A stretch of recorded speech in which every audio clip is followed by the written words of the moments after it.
Hello दोस्तों। आज हम जो टॉपिक डिस्कस करेंगे उसका नाम है भारत में सड़क दुर्घटना। भारत में सड़क दुर्घटना बहुत ही आम बात है। इसे रोकने के लिए कोई भी जिम्मेदारी लेने को तैयार नहीं है। पिछले 2 दशकों से सड़क दुर्घटनाओं में मरने वाले लोगों की संख्या लगातार बढ़ी है। हर एक 4 मिनट में सड़क दुर्घटना की वजह से भारत में एक लोग की मौत हो जाती है। शराब पीकर गाड़ी चलाना सड़क दुर्घटनाओं के प्रमुख कारणों में से एक है। हर एक मिनट भारत की सड़कों पर एक दुर्घटना हो जाती है और हर एक घंटे में 16 लोगों की मृत्यु हो जाती है। भारत में प्रतिदिन औसतन 1214 रोड दुर्घटनाएं हो जाती है। रोड दुर्घटनाओं में होने वाली कुल मौतों की एक चौथाई मौत सिर्फ दोपहिया वाहनों पर सवारी करने वालों की होती है। 14 साल से कम उम्र के 20 बच्चे प्रतिदिन सड़क दुर्घटना में मारे जाते हैं। हर रोज 377 लोग सड़क दुर्घटना में मारे जाते हैं इस देश में। 2018 में सड़क दुर्घटना की वजह से भारत में हुए कुल मौतों में सबसे ज़्यादा मौत दोपहिया वाहन सवारों 36% की हुई थी और उसके बाद सबसे ज़्यादा मौत सड़क पर पैदल चलने वालों 15% की हुई थी। अकेले 2013 में भारत में सड़क दुर्घटनाओं में 1,37,000 लोगों की मौत हो गई थी, जो भारत की दुश्मन देशों से अब तक हुई लड़ाई में हुई कुल मौतों से भी ज़्यादा है।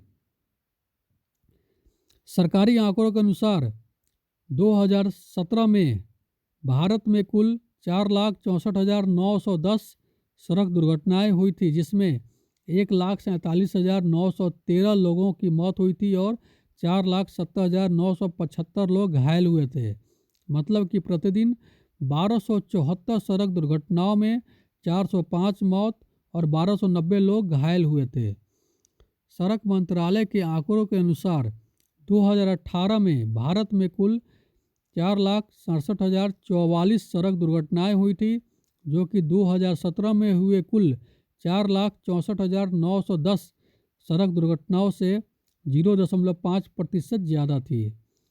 अब हमें सड़क दुर्घटनाओं के पीछे का कारण समझना होगा।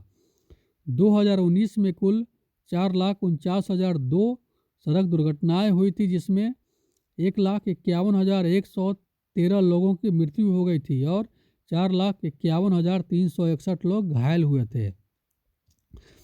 सड़क दुर्घटनाओं का एक मुख्य कारण राजनीतिक लापरवाही है। बड़े बड़े राजनीतिज्ञ और उद्योगपति सड़क दुर्घटनाओं में हुई मौतों और घायलों को नज़रअंदाज कर देते हैं, क्योंकि ज़्यादातर आम लोग ही इसके शिकार होते हैं। सड़क दुर्घटना का दूसरा बड़ा कारण जन जागरूकता की कमी है।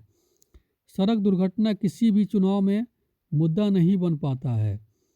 राजनीतिज्ञ इसी बात का फ़ायदा उठाकर इन मुद्दों से दूर भागते हैं।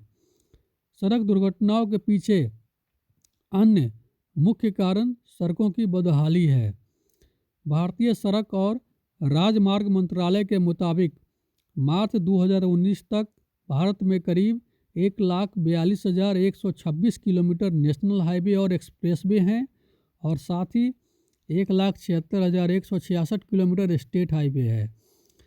मार्च 2017 तक भारत ने 28,900 किलोमीटर 4 और उससे ज़्यादा लेन की हाईवे तैयार करके इस्तेमाल शुरू कर दिया है, जो कि भारत के महत्वपूर्ण विनिर्माण, व्यावसायिक और सांस्कृतिक केंद्रों को जोड़ रही है। 4 लेन के रोड की कमी से गाड़ियों में आमने सामने की टक्कर होती है। पूरी दुनिया में पंजीकृत कुल वाहनों का भारत में सिर्फ 1% वाहन मौजूद है, लेकिन पूरी दुनिया में होने वाले सड़क दुर्घटनाओं का 6% अकेले भारत में होता है। पूरी दुनिया में सड़क दुर्घटना की वजह से कुल 13.5 लाख से ज़्यादा लोग मर जाते हैं और 50 लाख से ज़्यादा लोग घायल हो जाते हैं। जानलेवा टक्कर के लिए ज़्यादा स्पीड सबसे बड़ा कारण है। सड़क और राजमार्ग मंत्रालय के अनुसार 2019 में हुए कुल 4.49 लाख सड़क दुर्घटनाओं में 71% सिर्फ ओवर स्पीडिंग की वजह से हुए हैं। जानलेवा टक्कर के लिए ज़्यादा स्पीड सबसे बड़ा कारण है। सड़क और राजमार्ग मंत्रालय के अनुसार 2019 में हुए कुल 4.49 लाख दुर्घटनाओं का 71% सिर्फ ओवर स्पीडिंग की वजह से हुए हैं। ओवर स्पीड की वजह से हुई दुर्घटना के कारण 2019 में 1.02 लाख लोगों की मौत हो गई, जो 2018 में मात्र 97,588 थी। 2019 में सड़क दुर्घटनाओं में हुई कुल 1.5 लाख मौतों में 30% केवल हेलमेट नहीं पहनने की वजह से और 16% मौत सीट बेल्ट नहीं पहनने की वजह से हुई थी।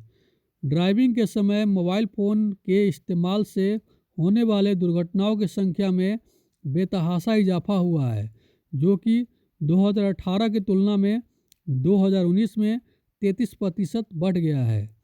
ऐसी दुर्घटनाओं में होने वाली मौत 2019 में बढ़कर 4945 हो गई। ट्रैफिक के उल्टी तरफ ड्राइविंग की वजह से 2019 में 9200 लोगों की मौत हो गई, जिसमें से एक चौथाई से ज़्यादा 2726 मौतें सिर्फ राष्ट्रीय राजमार्ग पर हुए हैं। ओवर स्पीडिंग के बाद ट्रैफिक के उल्टी तरफ ड्राइविंग राजमार्गों पर होने वाली मौतों का दूसरा सबसे बड़ा कारण है। सड़क दुर्घटना रिपोर्ट 2019 के अनुसार 2018 में ट्रैफिक के उल्टी तरफ ड्राइविंग की वजह से भारत में 8764 लोगों की मौत हो गई थी। 2 दिसंबर 2020 तक भारत में कुल 1,38,122 लोग कोरोना की वजह से मारे गए थे, जो कि हर एक साल सिर्फ सड़क दुर्घटना में मारे जाने वाले लोगों से कम है। लेकिन फिर भी स्वघोषित बुद्धिजीवी समाज के लोगों की तरफ से सड़क दुर्घटनाओं में होने वाली मौतों के लिए शोर नहीं हो रहा है। लेकिन यही बुद्धिजीवी समाज कोरोना से बचाव के लिए चिल्ला रहे हैं। मैं भी कोरोना से बचाव के लिए कड़े कदम उठाए जाने के पक्ष में हूँ, लेकिन सवाल दोहरे मापदंड का है। मौतों पर बुद्धिजीवी समाज दोहरा रवैया क्यों अपना रहा है? इसका कारण आसान है कि संपन्न राजनीतिक और कॉरपोरेट वर्ग आज भी सामंती व्यवस्था, निरंकुशता और विशेषाधिकार की सोच के साथ जी रहा है। संपन्न वर्ग को आम और गरीब लोगों के कष्टों से कोई लेना देना नहीं है। आम लोगों को संपन्न वर्ग अपनी ज़रूरतों के अनुसार इस्तेमाल करता है और उसके बाद उठाकर फेंक देता है। बढ़े हुए प्रयास और नई पहल के बिना सड़क दुर्घटनाओं में होने वाली मौतों का आंकड़ा 2.5 लाख को 2025 तक पार कर जाएगा। इसलिए सड़कों पर होने वाली मौतों और घायलों की बिगड़ती स्थिति को पहचानने और इसे रोकने के लिए कड़े कदम उठाने की ज़रूरत है। अमेरिका में हर एक साल भारत से 5 गुना ज़्यादा सड़क दुर्घटना होती है, लेकिन दुर्घटनाओं में होने वाली मौतें भारत में अमेरिका से 4 गुना ज़्यादा है। दिल्ली की सड़कों पर हर दिन 5 लोगों की मौत हो जाती है। लापरवाही भरी ड्राइविंग रोज़ होने वाली सड़क दुर्घटनाओं का एक मुख्य कारण है।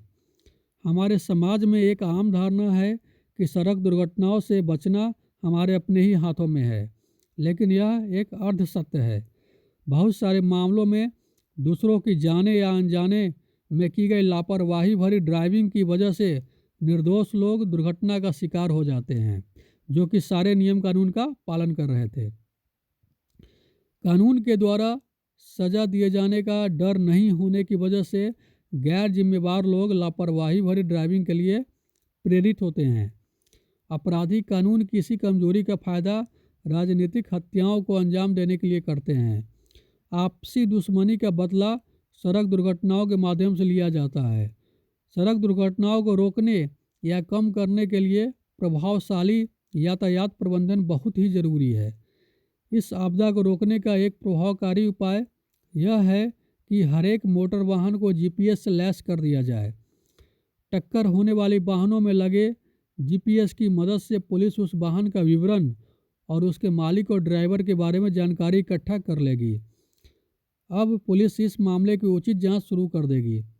अगर पुलिस जांच के बाद यह पता चलता है कि दुर्घटना को किसी जानबूझकर या लापरवाही भरे ड्राइविंग के कारण अंजाम दिया गया है, तब आरोपी पर मर्डर का चार्ज लगा देना चाहिए।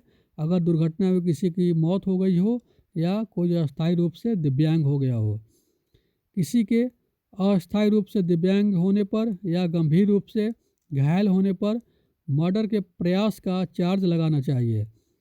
बाकी सारे मामलों में आरोपी के ऊपर आईपीसी की उचित धारा लगाना चाहिए ताकि अपराधियों के मन में कानून का डर बरकरार रहे। सड़क दुर्घटनाओं को रोकने या कम करने का अन्य उपाय व्यस्त सड़कों को कम से कम 4 लेन चौड़ा करना है। धन्यवाद। कोई भी आपके कमेंट हो तो उसका हम स्वागत करते हैं।